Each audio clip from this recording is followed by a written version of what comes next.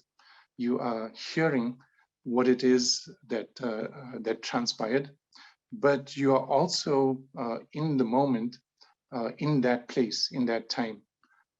In this moment, there is a Pharaoh, and in this moment, there is a Musa that is calling you, and the one is calling you towards the removal of those sort of 70,000 veils, as CD describes them, that cover over who we are, and the other is calling you towards being more and more entombed in your physical existence. And so the one being Musa calling you to wash everything and to return it to Allah, and Pharaoh calling you to establish yourself in this world, in your palaces, with your army, as CD describes them actually in his book on the secrets of the heart, these different forces that are at play within us. And so, نَتْلُو عَلَيْكَ مِن نَبَإِ مُوسَى وَفِرْعَوْنَ بِالْحَقِّ لِقَوْمِ يُؤْمِنُونَ. For people who believe, for people who have certainty. So this recitation is through and in truth for you to have certainty. يُؤْمِنُونَ. Truly, Pharaoh elated himself in the land and broke up its people into sections, depressing a small group among them. Their sons he slew, but he kept alive their females, for he was indeed a maker of mischief. And we wish to be gracious to those who are being depressed in the land, to make them leaders in faith, and make them heirs, to establish a firm place for them in the land, and to show Pharaoh, Haman, and their hosts at their hands the very things against which they were taking precautions. So we sent this inspiration to the mother of Musa, alayhi salam. Suckle your child, but when you have fears about him, cast him into the river. But fear not, nor grieve, for we shall restore him to you, and we shall make him one of our apostles. So I'll be touching on this again a little later, but the family of Musa is actually from the line of Levi, who was one of the sons of Jacob, peace be upon him. And Musa is the son of Imran, Musa ibn Imran, and his mother was also from that sort of tribe, from that line. And what we are being what we are being given a glimpse of is something that that is accessible to all of us. It's that inspiration is sent, and but it's for us to listen to that inspiration. So in this case, it's the inspiration was sent to the mother of Musa, that you should suckle your child, and when you have fear about him, cast him into the river. But fear not, nor grieve, for we shall restore him to you, and we shall make him one of our apostles, one of our Mursaleen Rasuls. Then the people of Pharaoh picked him up from the river. It was intended that Musa should be to them an adversary and a cause of sorrow. Hazan here is the heart becomes sorrowful for what it was unable to accomplish.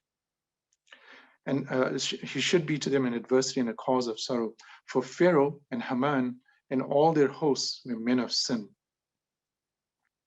So Pharaoh is like the head of the snake, as it were. Haman is like the sort of the body, representing the body of that snake. And besides Pharaoh and Haman, these that are mentioned here, Pharaoh was the, in a sense, the king. Haman was his minister that sort of executed and his commands, but he was also the one that sort of kept everybody in line, as it were, in the line to the king. So he's his minister. There was also somebody amongst the people of Musa alayhi salam, who was very knowledgeable actually in the Torah. He's mentioned elsewhere in the Quran, and his name is Korah, I think, the way it's given in the Bible. In the Quran, he's called Harun. So there were people, as it were, on all sides, even amongst those who were ostensibly amongst the followers of Musa, that were adversaries to this call to leave those 70,000 veils and don't try to amass palaces and don't try to build more of a tomb around yourself, but break that tomb. So, and a cause of sorrow for Pharaoh and Haman and all their hosts were men of sin. So in trying to establish themselves and maintain their establishment, as Pharaoh says elsewhere, it's sort of for the national interest, as the words would be used today, that Pharaoh was fighting Musa, or fighting the message of Musa alayhi salam. So the wife of Pharaoh said, "Here's a joy of the eye for me and for you. Slay him not, la taqatulu. It may be that he will be of use to us, or we may adopt him as a son." And they perceived not what they were doing. But there came to be a void in the heart of the mother of Musa. She was going almost to disclose his case, had we not strengthened her heart with faith, so that she might remain a firm believer. And she said to the sister of Musa, alayhi salam, "Follow him, Qusi." So she, the sister, watched him in the character of a stranger, and they knew not. And we ordained that he refused to suckle at first, until his sister came up and said, "Shall I point out to you the people of a house that will nourish and bring him up for you, and be sincerely attached to him?" Thus did we restore him to his mother, that her eye might be comforted, that she might not grieve, and that she might know that the promise of Allah is true. But most of them do not understand. وَلَكِنَّ أَكْثَرَهُمْ لَا يَعْلَمُونَ. They do not understand, they do not know. And so this is a very deep listening on the part of the mother of Musa alayhi salam, that to throw him into a river that we know have crocodiles and hippos and other dangerous creatures, and she's following inspiration, but she's throwing him into the river of life, that river that he would then flow down and carry with him all of those that were killed into his message, to eventually come back and remove what it was that was sort of poisoning that river. And then Surah verse 14, when he reached full age and was firmly established in life, we bestowed on him wisdom and knowledge, hikmah and ilm. وَكَذَلِكَ نَجْزِي الْمُحْسِنِينَ. For thus do we reward those who do good. And he entered the city at a time when its people were not watching. And he found there two men fighting, one of his own religion and the other of his foes. Now the man of his own religion appealed to him against his foe, and Musa struck him with his fist and made an end of him. He said, "This is a work of evil of the shaitan, min amal shaitan, for he is an enemy that manifestly misleads." He prayed, Musa prayed, "O my Lord, I have indeed wronged my soul. Do you then forgive me?" So Allah forgave him, for he is the oft-forgiving, most merciful. So قال رب إني ظلمت نفسي فاغفر لي فغفر له. There's no sort of distance, as it were, between فاغفر لي, forgive me, فغفر له, and Allah forgiving him. For Allah is إنه هو الغفور الرحيم. He said, Musa said, this is a prayer, "O my Lord, for that you have bestowed your grace on me, never shall I be a help to those who sin. So he saw the mourning in the city, looking about in a state of fear, when behold, the man who had the day before sought his help, called aloud for his help again. Musa said to him, alayhi salam, you are truly, it is clear, a quarrelsome fellow. Then when he decided to lay hold of the man who was an enemy to both of them, that man said, O Musa, is it your intention to slay me as you slew a man yesterday? Your intention is none other than to become a powerful, violent man in the land, and not to be one who sets things right. And there came a man running from the furthest end of the city. He said, O Musa, the chiefs are taking counsel together about you to slay you, to kill you. So get thee away, for I do give you sincere advice. He therefore got away therefrom, looking about in a state of fear. He prayed, O my Lord, save me from people given to wrongdoing. Rabbi najjini min al-qawmi az-zalimin. Those who oppress themselves and oppress others, zalimin. Then when he turned his face towards the land of Madian, he said, this is on the eastern side of the Sinai Desert, south of Eilat in the Gulf of Aqaba. Then when he turned his face towards the land of Madian, he said, I do hope that my Lord will show me the smooth and straight path. And when he arrived at the watering place in Madian, he found there a group of men watering their flocks. And besides them, he found two women who were keeping back their flocks. He said, what is the matter with you? They said, we cannot water our flocks until the shepherds take back their flocks, and our father is a very old man. So he watered their flocks for them. Then he turned back to the shade and said, O my Lord, truly am I in desperate need of any good that you do send me. This is a very beautiful prayer. So Musa alayhi salam goes from being a prince in the palace.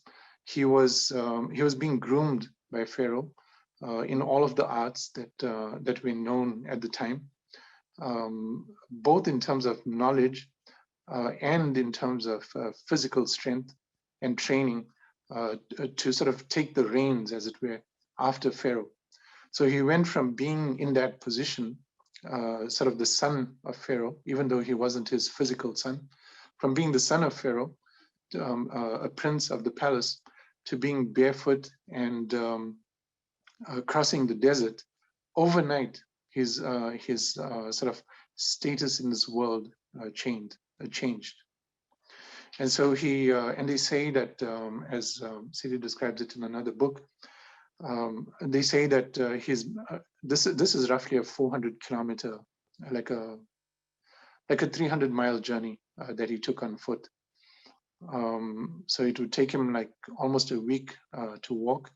And they say that he was so hungry that he would eat sort of leaves and sort of grass and things from the herbs of the earth, that his stomach had turned green, and he was sort of emaciated from this journey. And so, but despite that, Sidi describes this elsewhere, where he sees that there are some people, he doesn't know them, but he sees that they need help. And he removes a stone that is described as being so massive that 10 people would need to move it. But as Sidi says, that because he was doing it for Allah and by Allah, that he had the strength to do this. He was a prophet of Allah, even though he didn't know it at the time. He was doing this for the face of Allah. And so what may seem impossible for quote unquote normal people becomes very possible. So he watered the flocks for them. Then he turned to the shade and said, "O my Lord, Rabbi inni lima anzalta ilayya min khairin faqir." This is a very beautiful dua to remember. Inshallah, if you're ever in this place of having crossed that desert by foot. And I know many of you have done that. It may not look like that on the outside, but that inside walking, inshallah, that you've done through whatever you've experienced, in that moment where you can actually be in a bit of shade, to turn to Allah. And this is a beautiful dua to remember. It's in Surah 28, Ayat 24. Rabbi inni lima anzalta ilayya min khairin faqir. Whatever good it is, and I am truly in desperate need. I'm truly poor. I'm a slave for you. Afterwards, one of the damsels came back to him walking bashfully. She said, my father invites you that he may reward you for having watered our flocks for us. So when he came to him and narrated the story, he said, so this is Jethro, this is Shu'aib alayhi salam. He said, fear not, well have you escaped from unjust people. Said one of the damsels, O my dear father, engage him on wages. Truly the best of men for you to employ is the man who is strong and trustworthy. Qawiyul Amin. He said, Shuaib alayhi salam said to Musa, I intend to wed one of these, my daughters, to you on condition that you serve me for 8 years. But if you complete 10 years, it will be grace from you. But I intend not to place you under difficulty. You will find me indeed, if Allah wills, one of the righteous. He said, meaning Musa said, be that the agreement between me and you, whichever of the two terms I fulfill, let there be no ill will to me. Be Allah a witness to what we say. Wallahu ala ma naqulu wakil. Now when Musa had fulfilled the term and was traveling with his family, he was returning back across the Sinai. He perceived a fire in the direction of Mount Tur. He said to his family, tarry you, meaning stay back for a while. I perceive a fire. I hope to bring you from there some information or a burning firebrand that you may warm yourselves. But when he came to the fire, a voice was heard from the right bank of the valley, from a tree in hallowed ground. O Musa, truly I am Allah, the Lord of the worlds. Ya Musa, inni ana Allahu Rabbul Alameen. Now do you throw your rod? But when he saw it moving of its own accord as if it had been a snake, he turned back in retreat and retraced not his steps. O Musa, it was said, draw near and fear not, for you are of those who are secure. So inshallah, this is the place where we'll stop, where he's returning, and we'll go back to this story. Before reciting that, I would actually like to recite again from Surah 20. This is Surah Taha, and this is the way in which the Quran kind of gives us an interpretation. And if you're reading this kind of in sequence, you'd come across the interpretation before you would be given the story. Because the story I just read is in Surah 28, and this is in Surah 20.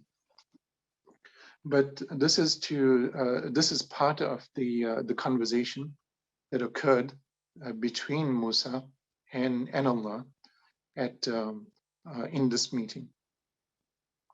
So this is in Surah 20, ayats 37 through 41.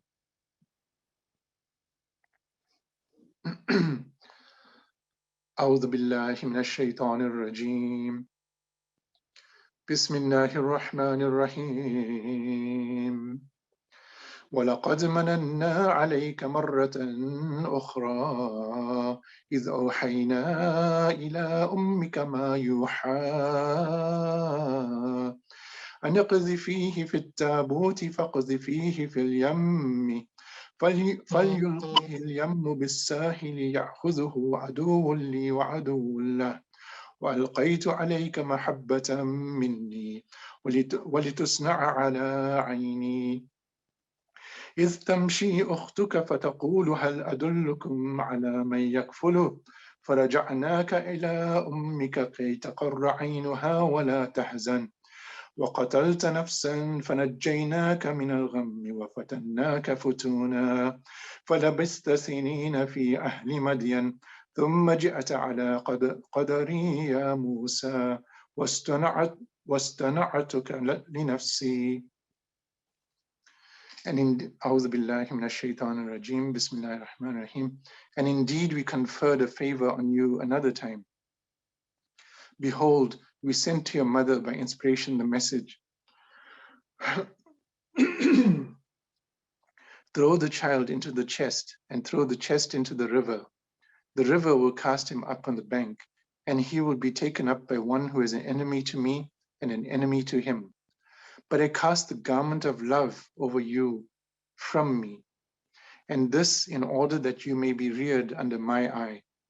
So I cast the garment of love over you, meaning over Musa, from me, from Allah. And this in order that you may be reared under my eye. Behold, your sister goes forth and says, shall I show you one who will nurse and rear the child?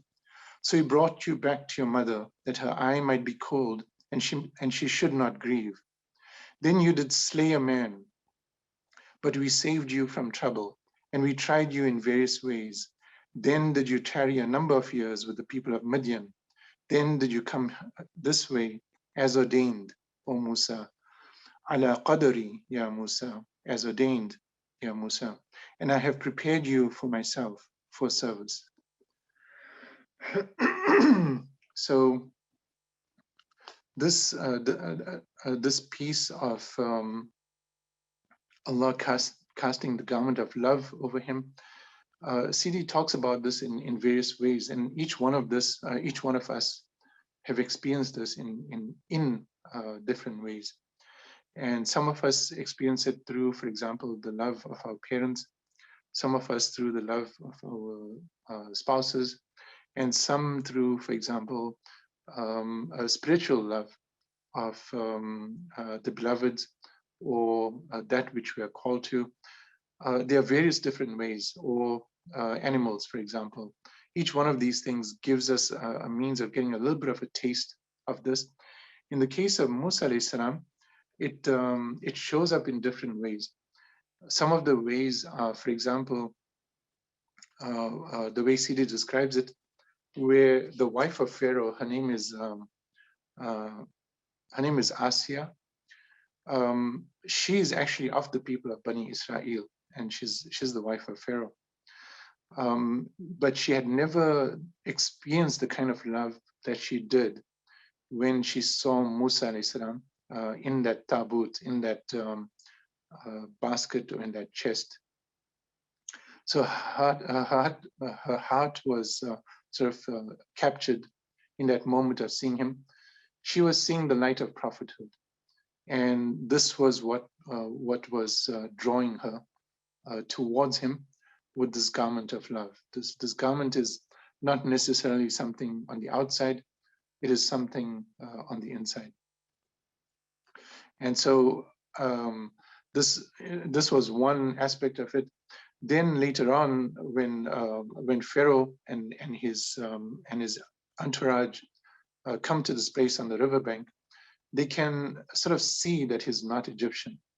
They can see that he is of the Bani Israel, but she entreats him, and Pharaoh's love for her is what saves Musa alayhi salam. So there's a way in which, as Sidi says, beyond the mind of Pharaoh, his heart was something that was used to protect Musa alayhi salam. So this is part of this garment of love. And then later on, when he refuses to suckle, other than with his mom, this is again, he is being sort of raised by his mother, but he is now part of the palace. And so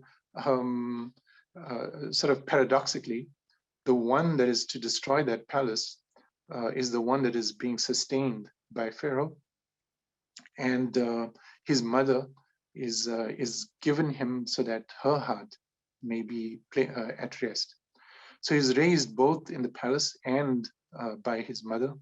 And when he's about 3 years old or something, he sort of pulls very strongly on the beard that Pharaoh has. And Pharaoh realizes in that moment that this is no ordinary child with the strength with which he pulled his beard. And he sort of he decides to kill him, But Asya, his wife of Pharaoh, says he's just a young child. He's 3 years old, and he doesn't know the difference. SCD tells us he doesn't know what he's doing. So let's test him by giving him a date and a coal on a tray, and let's see what he picks. CD says clearly a 3-year-old does actually know the difference between a hot coal, which looks red, and a reddish date. They do know that. But it's part of the wisdom of Allah that he actually chose the coal and he burnt his tongue and he burnt his lips. And so that is why Musa alayhi salam could not speak clearly. Huwa mahinu, as Firaun says, he had a slur in his speech. But this is part of the wisdom of Allah, where you look on the outside and you say, why isn't it quote unquote easier? Why didn't he have an easier time? But this is part of that walking, the walking that began in the wisdom of Allah, as Sidi says. So he's raised up actually, and then he's brought, and the way this is being said is it's being said in the past tense. However, it's being stated in a way where you came here and we ordained that you come here. After we ordained that you be tried in this various ways. So this is part of what we need to realize in our walking too, is that the outside story is something that is kind of given to us by Allah, for Allah, and what you witness is for yourself. So there's a way in which until you turn over that witnessing to Allah, until you wash as much as possible and see what it is that's actually moving behind all of the different ranks, you get lost, or we get lost in our physical tomb.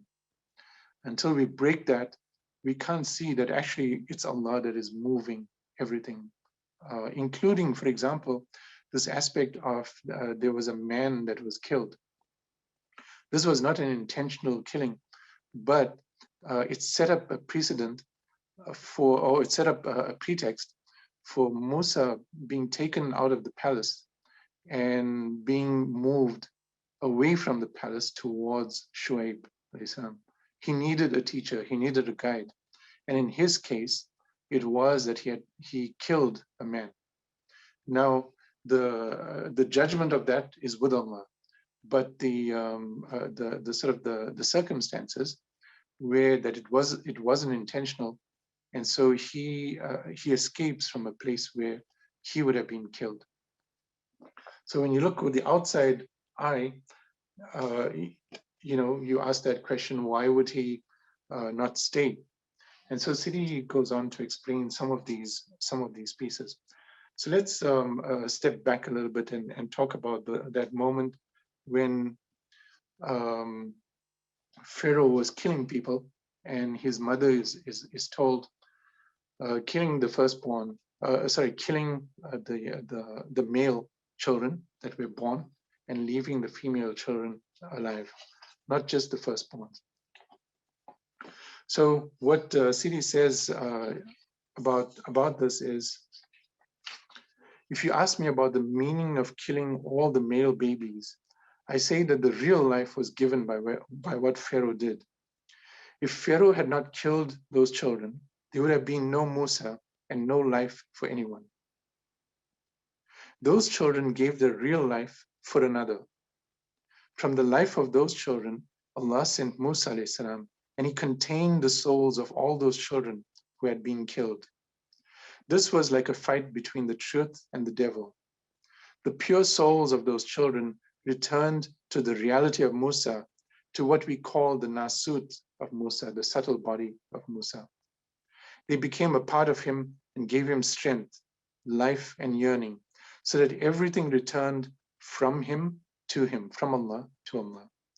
All children, from the beginning to the end, to today, carry the real mercy for the creation. From this real mercy, Allah sent rain, took away sickness, and gave everything. If a person has a child who dies and he is patient, he or she is patient and surrenders completely to Allah, then he has not lost his child, but Allah keeps the child to be the mercy for him, and not only for him, but for everyone around him. Sometimes a child is the mercy for all the village or city. If Pharaoh had not killed those children who were completely pure and carrying the real mercy, Allah would have discharged him and he would have brought the freedom for the people in another way. From the mistake, the peace comes. From the mistake, the love comes. I mean, behind the mistake, you see the peace and the love. Pharaoh lies, kills, and forbids food to those who are hungry. But through and behind these things, Allah makes what he wants. He made something very strong for Pharaoh and his people. But this does not mean he left them. He did not leave them, but gave them space for their souls to fly and to return to the essence of his reality, to pray in the deep meaning and to eat everything, to eat every mistake and to clean everything on this earth through the mistake. The souls of those children helped Musa to carry his message because they opened the door of freedom, like when you make a sacrifice, They were a sacrifice to clean the earth, just as in the case of Al-Hallaj or like any one of the beloveds. Through them, there is a door, a deep thing, and Allah gave another chance to the Jewish people, but they did not walk straight. I'm waiting, and you will see, because if any one of any people does not walk straight through the way of Allah, then He is the merciful, and He moves to see the mercy for everyone. This is dangerous, not only for Pharaoh. Every moment there's a new Pharaoh. His name was Pharaoh, but there are really many Pharaohs who kill children and make machines to kill people. These people are also Pharaoh. Anyone who hasn't love or peace, who doesn't build the house of peace, is Pharaoh. The picture is the picture, only the name changes, and the voice, which is the voice of Allah, remains. For that reason, I'm waiting, because this is a teaching for us and for the people of every time. If anyone walks as Pharaoh walked, he is Pharaoh of his time. He or she is Pharaoh of their time. And Allah will send another strong thing, because He wants to clean His earth of every dirty thing. Pharaoh is a sign for the person who says, I am God, I. For this reason, anyone who says, I, falls down. And in this time, this is anyone who says, I carry more than Pharaoh. Wait to see what Allah wants to make in this earth. This is the time for the beloved who wants to come, to change everything through His message of love, peace, and knowing. This is His time. I hope and pray from my heart for my beloved Allah, to make all those who love Allah to be His children, who carry His message exactly and live in His real garden. So this is a very difficult and very deep teaching, and something that cannot really be covered in such a short time. But inshallah, one of the ways to sort of contemplate this is actually to contemplate these the qualities Yahya al-Mumit, al-Hayy al-Qayyum. So this when we look at this existence, this existence in the mulk, this material existence, it appears as if this is all that is. But as Sidi describes elsewhere, actually describes it in The Secret of the Love of Allah, when you leave this existence, you are in this moment living your next life, as it's described in the Quran, and as some people interpret it, the akhirah, the life hereafter. But the way it's being understood here, if you ask me about killing and that killing actually gives life, it's how it's described by Allah elsewhere too, is that this particular existence is like it's as if you You stuck your finger into an ocean and you pulled it out. Sorry, this is a description from the Prophet. You stuck your finger into an ocean and you pull it out and you've got a little drop of water that remains. That's the span of this life. That's the sort of extent of this physical life. Your real life is the life that began before you came into this physical existence. You had a life before this. And this was the life of your soul, completely witnessing Allah. And then, and this is from pre-eternity, as is described, al-azal.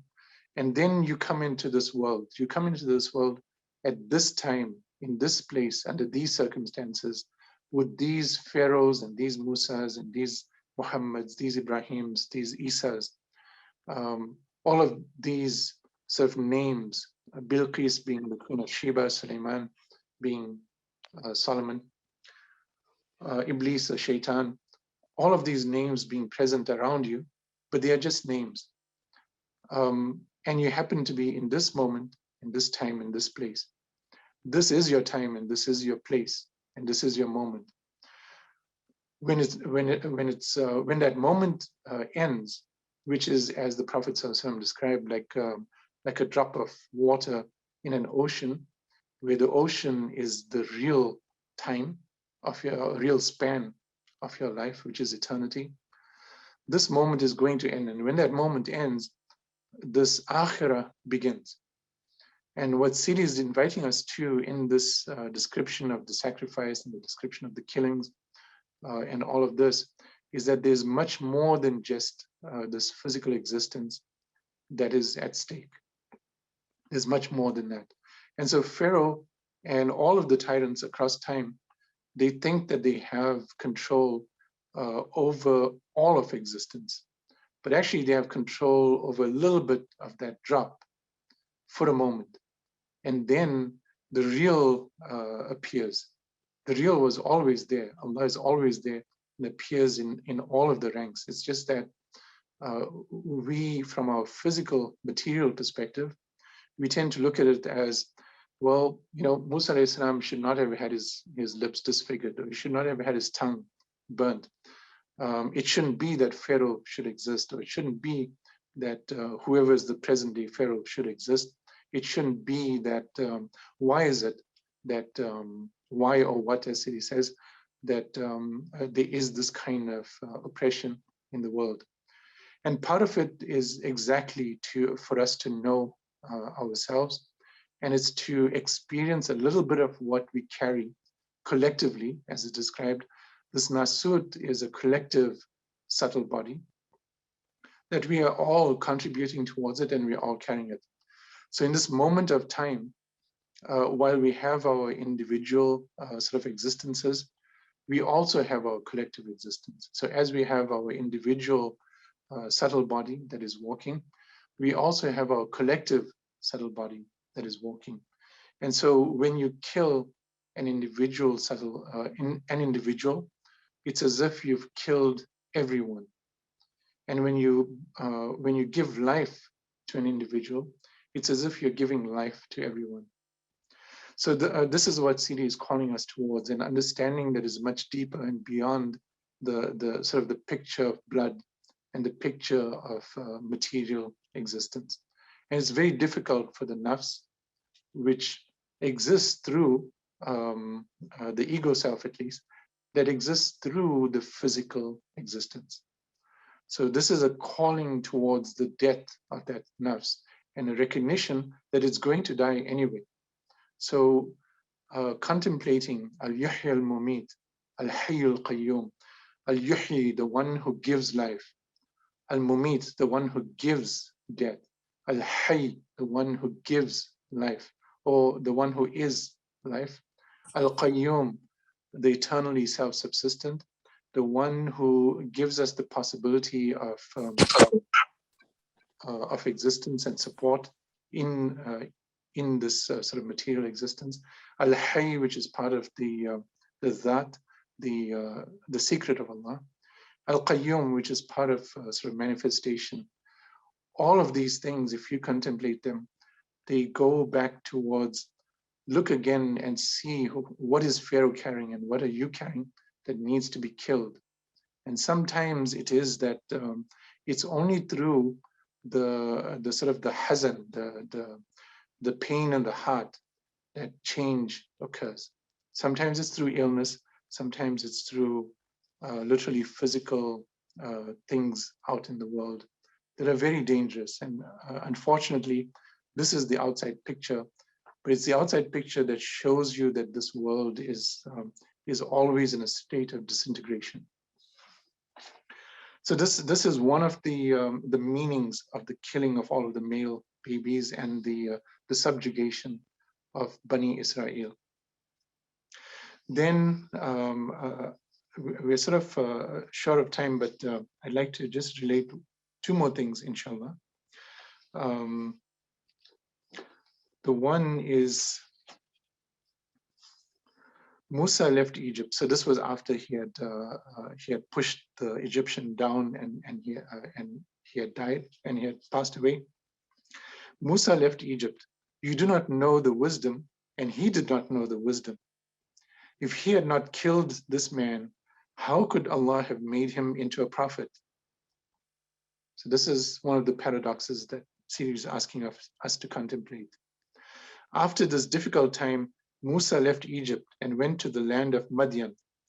He was very tired and thirsty. He walked and walked until his body could not carry him, because he had no food or water, until he found a group of people taking water from a well. So then you know this, that part of the story. So then one of the daughters of Jethro, Shuaib alayhi salam, comes back and invites him back to their home. Will you please come to meet my father? See the wisdom of Allah. Musa alayhi salam needed a teacher. The message had not yet come to Musa's heart. He needed someone to guide him. Allah wanted to teach him through his guide. When he met Shuaib alayhi salam, he was given food and found peace and love. He had come to his real home. He thanked Allah for what he gave him through Shuaib alayhi salam. He was very happy. There was no one else who could take him to their home.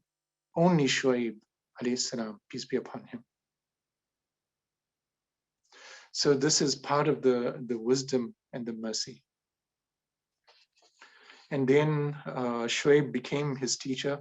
So he says, the real water began when Musa drank from the well of Shuaib, and when he made the real marriage between himself and Shuaib's daughter, who was the self of Shuaib completely, because then he really began to clean his nasut, his settled body, and to open more and more. This was the beginning for Musa alayhi salam to drink from the real source of Allah, because at that time, he opened his nasut and really began to clean it. So, inshallah, I'd like to end with one last piece, which is actually from Surah 66. This is Surah Al-Tahrim, Surah 66.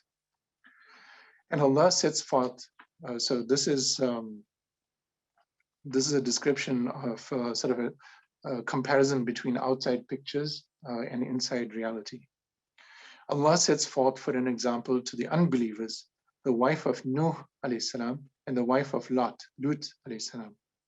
They were respectively under two of our righteous servants, but they were false to their husbands, and they profited nothing before Allah on their account, but were told, enter you the fire along with others that enter.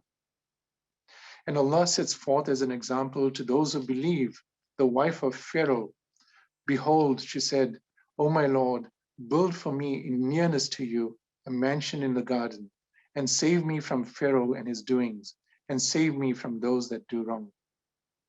And Maryam, the daughter of Imran, alayhi salam, who guarded her chastity, and we breathed into her body of our spirit, and she testified to the truth of the words of her Lord and of his revelations, and was one of the devout servants. وَكُتُبِهِ وَكَانَتْ مِنَ الْقَانِتِينَ, and was one of the devout servants. So this is a comparison between, this is an affirmation of the sort of the end of the wife of Pharaoh, despite being his wife and despite being sort of living in the palace with him oppressing her own people. Despite that, those circumstances, her heart was pure. Her nasut was pure. And so she is described as being amongst those of the garden. So don't look at the outside picture when you are seeing these pharaohs and you're seeing those that are around them. We need to look inside and not outside in terms of what we are carrying. The last quote I'd like to give you is from this, The Secret of the Love of Allah. This is on page 182, but actually I'll just quote from page 183, where it's, "You shall not see me, but look at the mountain." This is Musa alayhi salam asking Allah to, asking to see Allah, and then him only being able to see Allah when the mountain of his existence was crumbled to dust. Let it be known that everything in the lower world is asleep and does not wake up except by divine resurrection. Before the resurrection, people see only pictures like that in the dream state. The cause of the full resurrection is to awaken to your original disposition, your fitra.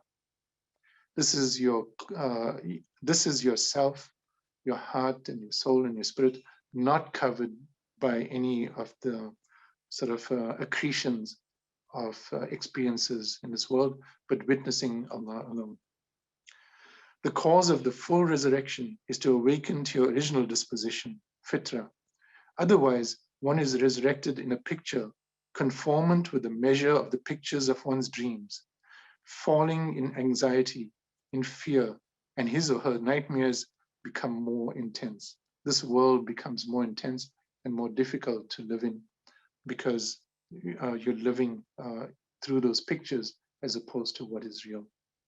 But those who are resurrected into the original form are recreated anew in the existing world, which is the final abode, akhirah, for them. In this final abode, there is no more sleep or slumber, and they do not see any senseless dreams. When resurrected in this way, the universe of the Gnostic's Lord appears in the original picture in which he was resurrected. Thus he sees himself as the essence of his Lord, and so all distance and dimensions disappear, and the narrow passages of distress and darkness are erased from his world, her world, and the clarifying light reveals itself to him, Haqqul Mubin, in an epiphany, a tajali, in the very image in which he becomes present.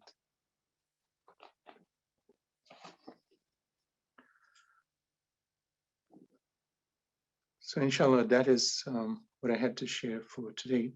And if there are any questions or any anything you'd like to share on your heart, inshallah, feel free to do so.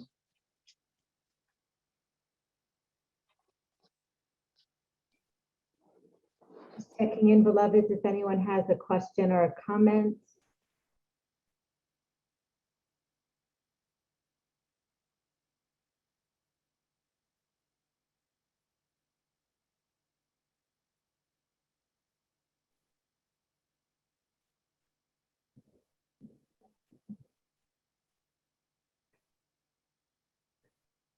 So, alhamdulillah, looks like everyone is, go ahead, beloved.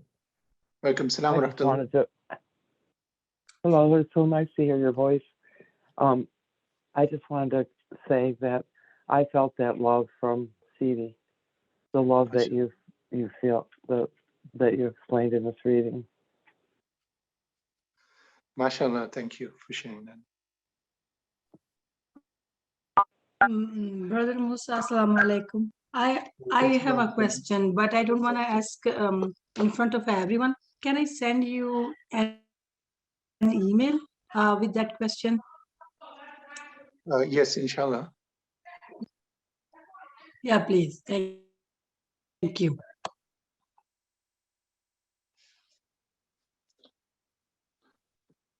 So my email is mmoosams@yahoo.com.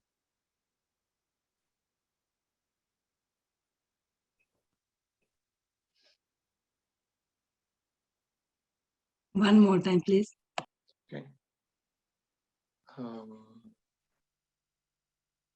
I'll try to put it in the chat. I'm not quite sure.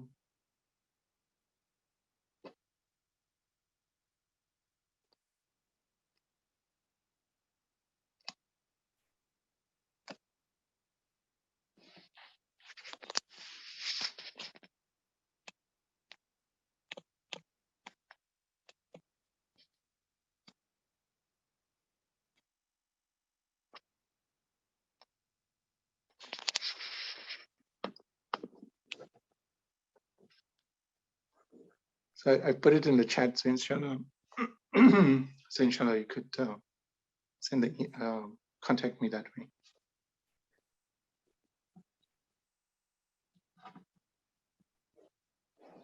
Alhamdulillah, thank you very much, Mohamed, for the beautiful experiential tasting and for helping us to correlate Musa alayhi salam's story with our lives and with our walking. Thank you very much. Alhamdulillah. So we could close with the Fatiha then. أعوذ بالله من الشيطان الرجيم. بسم الله الرحمن الرحيم. الحمد لله رب العالمين. الرحمن الرحيم. مالك يوم الدين. إياك نعبد وإياك نستعين. اهدنا الصراط المستقيم. صراط الذين أنعمت عليهم غير المغضوب عليهم ولا الضالين.